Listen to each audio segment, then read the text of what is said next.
حسین من محبتت توی دلم خیمه زده، حسین من محبتت توی دلم خیمه زده، به عشق تو توی چشام ابرای غم خیمه زده.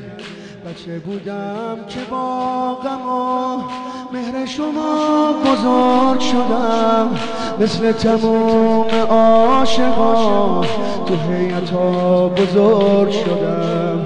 یادم میاد که مادرم اسم تو را یادم میداد، لباس سیاه تنم میکرد، دلم رو دست غم میداد. دلم میسوخت و آب میشد با شمع سقا خونه ها، وقتی که سیراب میشدم سلام میدادم به شما. با دسته ها راهی شدم پا به پای عزادارات، علم به دوش 1000 دفعه از ته دل زدم صدات. رنگ شب قدر خداست، لباس مشکی ازاد، دلش سپید و روشنه، هر کی سیاه پوشه برات.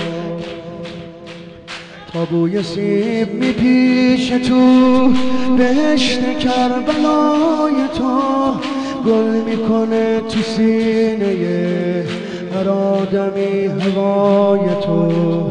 سعی تو بین الحرمین حسرت مروه و صفاست، سعی تو بین الحرمین حسرت مروه و صفاست. بین دوتا بهشت بودن، چه با صفاست چه با صفاست.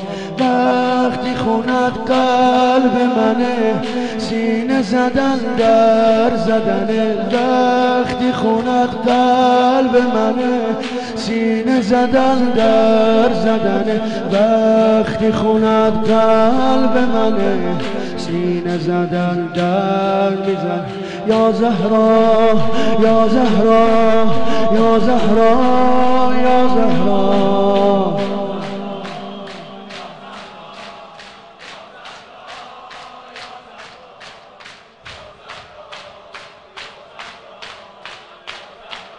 ذکر رو میخوام بگم ببینم جواب منو میدی.